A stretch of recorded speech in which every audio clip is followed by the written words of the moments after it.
Good morning, student. Chapter 14.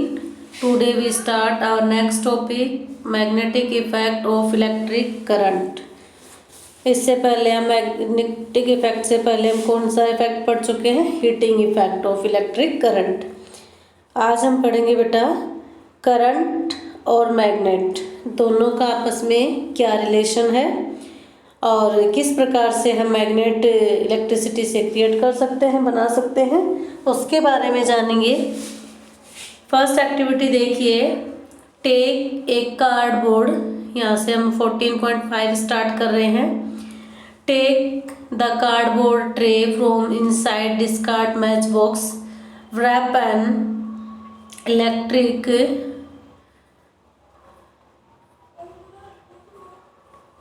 electric wire few times around the cardboard tray, place a small compass needle inside it। ये जो 14.17 diagram दिखा रखा है आपको, उसके बारे में हमें ये एक्टिविटी शो कर रहे हैं।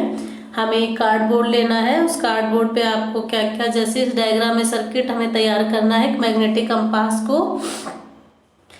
Place small compass needle inside it, इसके अंदर हमें ये जो दिखा रखा है यहाँ पर क्या रखना है, compass needle.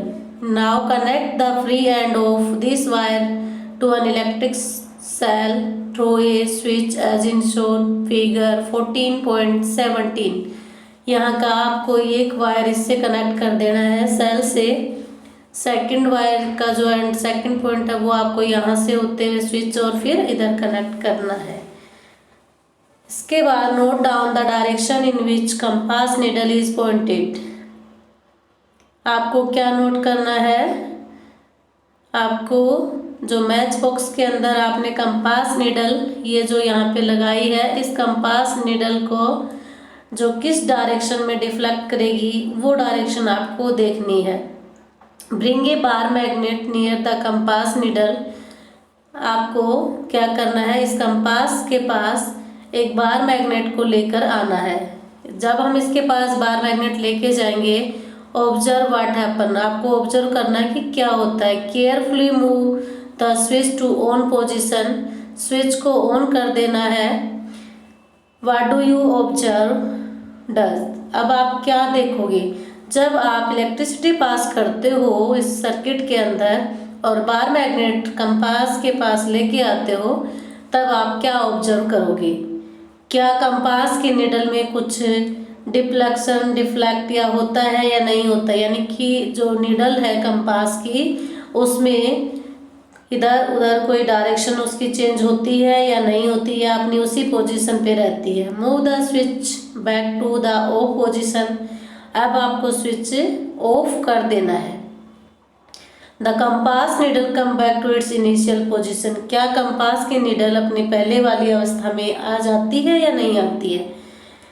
Repeat the experiment a few times, इस एक्सपेरिमेंट को आप एक दो बार रिपीट करके देखिए। What does the experiment indicate, इस एक्सपेरिमेंट से क्या इंडिकेट होता है। We know that the needle of a compass is tiny magnet, हम जानते हैं कि जो कंपास की नीडल है वो एक छोटी चुंबक होती है, उसकी तरह व्यवहार करती है। Needle of a compass is a tiny magnet, बहुत छोटी चुंबक है ये। Which point in north south direction, जो कि नॉर्थ और साउथ डायरेक्शन को इंडिकेट करती है। When we bring a magnet close it, जब हम मैग्नेट इसके पास लेके आते हैं, द नीडल गेट डिफ्लेक्टेड, जो कंपास की नीडल होती है वो डिफ्लेक्ट होती है, इधर उधर हिलने लग जाती है। We have also seen that compass needle get deflected when the current flow in a nearby wire, जब हम करंट पास करते हैं वायर के अंदर तब इस नीडल के अंदर डिफ्लेक्शन शुरू हो जाता है, डिफ्लेक्ट होनी स्टार्ट हो जाती है। Can you connect to observation. When current flow through a wire, does wire behave like a magnet, जब हम करंट फ्लो करते हैं वायर के अंदर तो वो वायर जो होता है वो एक मैग्नेट की तरह बिहेव करने लग जाता है। This is what a scientist called Hans Christian ousted, scientist का नाम दिया हुआ है जो साइंटिस्ट थे मैग्नेट के बारे में और इस कंपास के बारे में जो बातें हम कर रहे हैं कि किस प्रकार करंट पास करने से जो इलेक्ट्रिक वायर है वो एक मैग्नेट की तरह बिहेव करता है, वो ये जो डिस्क्रिप्शन दिया था एक्सपेरिमेंट शो करके हंस क्रिश्चियन ऑस्ट्रिट्स साइंटिस्ट थे, उन्होंने बताया था। Also wondered he was the first person who noticed the deflection of a compass needle every time the current passed through the wire। ये पहले साइंटिस्ट थे और उनको बहुत आश्चर्य भी हुआ कि जब जब उसने करंट पास किया था अपने उस सर्किट के अंदर तब तब कंपास के निडल के अंदर डिफ्लेक्शन शुरू हो जाता है। और ये चीज़ देखकर वो बहुत ही हैरान थे, आश्चर्यचकित थे। When electric current pass through a wire, it behave like a magnet. This is magnetic effect of electric current। और इसी को हम क्या कहेंगे? When electric current passes through a wire, it's behave like a magnet। This is magnetic effect of electric current। ठीक है बेटा, ये आपको अंडरलाइन करना है जो मैंने किया है, आपको भी ये डेफिनेशन लिखनी होगी जब इलेक्ट्रिक करंट का मैग्नेटिक इफेक्ट आपको बताना होगा तब। In fact an electric current can be use to make magnet. अब हम कह सकते हैं कि इलेक्ट्रिक करंट से हम मैग्नेट जो है मैग्नेट की तरह यूज कर सकते हैं। Do you find it too surprising? आपको इस चीज़ की सरप्राइज भी होगा। देखिए नेक्स्ट जो एक्टिविटी है 14.19, इसमें क्या शो किया हुआ है? हमें इलेक्ट्रिक सर्किट वैसे ही तैयार करना है लास्ट वाले की तरह, सेल, स्विच और वायर। सॉरी बेटा, तो ये चीज़ें हमें लेनी है। सबसे पहले आपको एक नेल्स लेनी है यानी कील लेनी है, उसके ऊपर आपको वायर लपेट देना है, इंसुलेटेड वायर हो चाहे वो, और फिर इसके अंदर आप करंट पास करोगे। ठीक है, जब करंट पास करते हो तो आपको ये वाली जो नेल्स हमने ली है, इस नेल्स में जब हम इलेक्ट्रिसिटी पास करते हैं, करंट पास करते हैं, तब ये एक मैग्नेट की तरह बिहेव करती है यानी कि एक चुंबक बन जाती है। जब आप इसके पास कोई नीचे और पिंस दिखा रखे हैं, कुछ भी आप आयरन ऑब्जेक्ट लेके आते हो तो वो आयरन ऑब्जेक्ट इसके अट्रैक्ट हो जाते हैं, चिपक जाते हैं। तो चुंबक में भी तो यही होता है, मैग्नेट भी तो क्या करती है, आयरन ऑब्जेक्ट को अट्रैक्ट कर लेती है अपनी तरफ। तो ये आयरन नेल्स इस नेल्स के अट्रैक्ट हो जाते हैं। इट मीन्स ये नेल्स एक मैग्नेट की तरह बिहेव कर रही है। जैसे ही आप यहाँ से स्विच को ऑफ कर देते हो तो ये जो आपकी मैग्नेट बनी है, ये मैग्नेट अब मैग्नेट की तरह बिहेव नहीं करेगी, तब ये एक आयरन नेल्स ही रहेगी। तो इस एक्टिविटी से ये जो होता है कि मैग्नेट और इलेक्ट्रिक करंट दोनों का बहुत अधिक रिलेशन होता है। ये एक दूसरे के से आप समझ सकते हो, जैसे जैसे करंट पास करते जाएंगे वैसे वैसे मैग्नेटिक फील्ड प्रोड्यूस होता जाएगा। इस प्रकार जो हम मैग्नेट तैयार करते हैं इलेक्ट्रिसिटी से, उस मैग्नेट को हम क्या कहेंगे? इलेक्ट्रोमैग्नेट। द कोयल अबव, इस एक्टिविटी में देखो, the coil in the above activity behave like a magnet. When electric current flow through it, electric current is switched off, the coil generally loses its magnetism। जैसे ही current देना बंद कर देंगे तो ये अपना मैग्नेटिज्म यानी चुंबकीय व्यवहार जो है खत्म कर देती है। सच कोयल आर कॉल्ड इलेक्ट्रोमैग्नेट। इस प्रकार जो इलेक्ट्रिसिटी से हम मैग्नेट तैयार करते हैं उसे हम बोलेंगे electromagnet. Electromagnet can be made very strong, इसको बहुत ज़्यादा स्ट्रॉन्ग बनाया जा सकता है। Can lift very heavy loads, बहुत भारी जो वजन वाले लोड चीज़ें हमें ऑब्जेक्ट ले उठाने होते हैं वहाँ पर इसका इस्तेमाल होता है। चैप्टर 13 में आपने क्लास 6 में इसके बारे में जाना था कि मैग्नेट कहाँ कहाँ यूज होती है। The end of such crane has a strong electromagnet attach to it. जो क्रेन होती है उस क्रेन का जो नीचे आगे का सिरा होता है, वहाँ से जब हमें लोहे के ऑब्जेक्ट उठाने होते हैं कचरे में से, तो वो सेपरेट करने पड़े, तो अगर हमें अलग अलग नहीं निकाल सकते उनको, तो हमें मैग्नेट का यूज करके उस क्रेन में और वो हैवी ऑब्जेक्ट जो है सेपरेट कर सकते हैं। Electromagnet are also use to separate magnetic material from junk. हम मैग्नेटिक मटेरियल जितने भी होते हैं वो सेपरेट कर सकते हैं। इसके अलावा doctor use tiny electromagnet, doctor भी यूज करते हैं मैग्नेट का। Material that we have accidentally fallen in eyes वगैरह में गिर जाती है,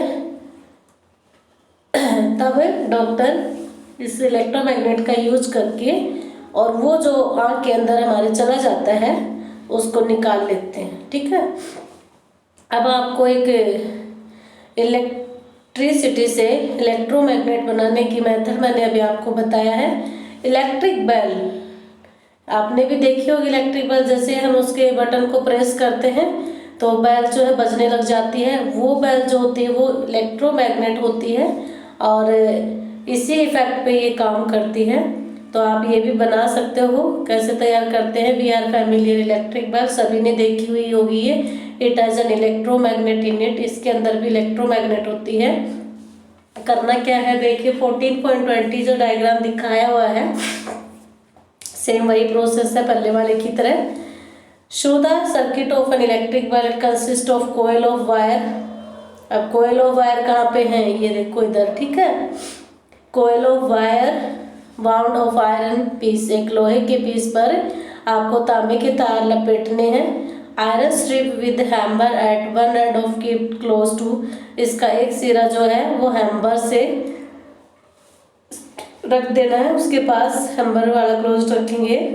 उसके बाद करना है the electromagnet there is a contact screwdriver the iron strip, screwdriver से आयरन स्ट्रिप यानी लोहे की स्ट्रिप के पास आपको ये तैयार कर देना है। जैसे इस डायग्राम में आपको दिखाया हुआ सेम वैसे ही ये देखिए, यहाँ पर आपको ये कोयल हो जाएंगी, इसको आप वायर से लपेटेंगे। तैयार करने के बाद फिर आपको ये जो स्क्रू दे रखा है इस हैमर को यहाँ से अटैच करना है और इसका अगला सिरा जो आपको ये दिखा रखा है वो इधर रखना है। इसके बाद आपको क्या करना है, the current flow through the coil which became an electromagnet, इसके अंदर जैसे ही हम करंट फ्लो करेंगे तो ये इलेक्ट्रोमैग्नेट बन जाएगी। It then pull the iron strip in this process hammer at the end of the strip strike going to the bell to produce sound. और जो ये हैमर है कौन सा, इधर देखो, ये जैसे हम इसके अंदर करंट पास करेंगे, स्विच को ऑन करेंगे, ये हैमर आपका यहाँ स्ट्राइक करेगा। जैसे ये स्ट्राइक करेगा तो यहाँ पर साउंड प्रोड्यूस हो जाती है। देखो कोई भी आयरन ऑब्जेक्ट जो होता है और उस पर आप हैमर करते हो तो साउंड प्रोड्यूस होती है। जैसे हमारे स्कूल में भी बेल है, बेल पे हम बजाते हैं आंटी, तब आप देखते होगे साउंड जो है पूरे अपने स्कूल में हर क्लासेस रूम में जाती है।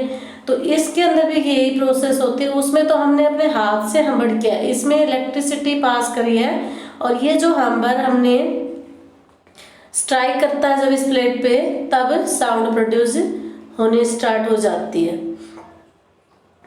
To bell produce sound however when the electromagnet pull iron strip पे जैसे ही वो पुल करता है, it also break the circuit, circuit जो होता है उसका ब्रेक हो जाता है। The current through the coil stop flowing, current जो पास हो रहा था वो भी स्टॉप हो जाएगा। Will the coil remain an electromagnet, इस प्रकार ये कोयल जो है इलेक्ट्रोमैग्नेट की तरह बिहेव करेगी।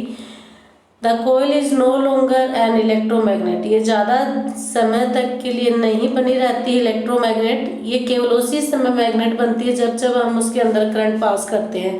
No longer attract the iron strip, ज़्यादा समय के लिए आयरन स्ट्रिप को भी वो नहीं अट्रैक्ट करे रखेगी। The iron strip come back to its original position, ये फिर अपनी ओरिजिनल पोजिशन में दोबारा आ जाती है, हैमर वहाँ से हट जाता है। फिर iron strip come back to original position and touch the contact screw again, और दोबारा से वही प्रोसेस होती है, वो स्क्रू से अटैच हो जाता है। दिस कंप्लीट द सर्किट, और ये सर्किट इस प्रकार कंप्लीट हो जाता है। Current flow in the coil and hammer strike, जैसे ही करंट हम फ्लो करते हैं सर्किट के अंदर, हैमर स्ट्राइक करता है फिर से, और this process is repeated in quick succession, ये प्रोसेस बहुत जल्दी जल्दी होती है इसके अंदर। Hammer strike go every time the circuit is completed, हर समय वो सर्किट कंप्लीट होता रहेगा, हैमर स्ट्राइक करता रहता है, साउंड प्रोड्यूस होती रहती है। This is how the bell ring, और इस प्रकार हमें ये बेल रिंग जो है सुनाई देती है जब बेल बजाई जाती है तब। इस प्रकार आपका ये चैप्टर यहाँ कंप्लीट हो चुका है। कुछ कीवर्ड्स जो दिए हुए वो कौन कौन से हैं देखिए। बैटरी का आपको मैंने क्या बताया था कि group of cell is called battery, और आप इसका सिंबल भी बना सकते हो, 2 या 2 से ज़्यादा सेल यहाँ पे दिखा के कंप्लीट कर देना। सर्किट डायग्राम क्या होता है, क्लोज्ड पाथ होता है जिसमें आपके सभी जो सिंबल होते हैं उनको रिप्रेजेंट किया जाता है उनके थ्रू, और वो सर्किट आपका इलेक्ट्रिक सर्किट कहलाएगा। इलेक्ट्रिक कंपोनेंट कौन कौन से हैं, जैसे बल्ब है, स्विच है, और सेल, बैटरी, ये सारे आपके इलेक्ट्रिक कंपोनेंट होते हैं। जो सिंबल के टेबल में थे वो आप लिख सकते हो। इलेक्ट्रिक बेल अभी आपको बताए थे इलेक्ट्रिसिटी से तैयार की जाती है, इसकी प्रोसेस एम्बेड करते हैं, स्ट्राइक होती है, साउंड प्रोड्यूस होती है और हमें वो सुनाई दे जाती है। इलेक्ट्रोमैग्नेट एक टेम्परेरी मैग्नेट होती है, और इसमें क्या होता है जब जब करंट पास करेंगे तब तब वो एक आयरन स्ट्रिप जो होगी वो एज ए मैग्नेट की तरह बिहेव करती है।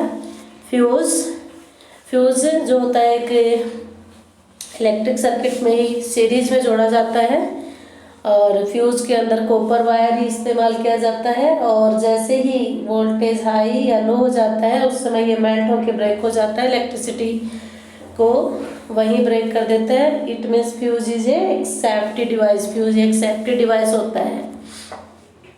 हीटिंग इफेक्ट, जब इलेक्ट्रिसिटी पास करे किसी सर्किट में और वो गैजेट एक हीट प्रोड्यूस करे तो वो हीटिंग इफेक्ट हो जाएगा, मैंने अंडरलाइन करवाया था आपको।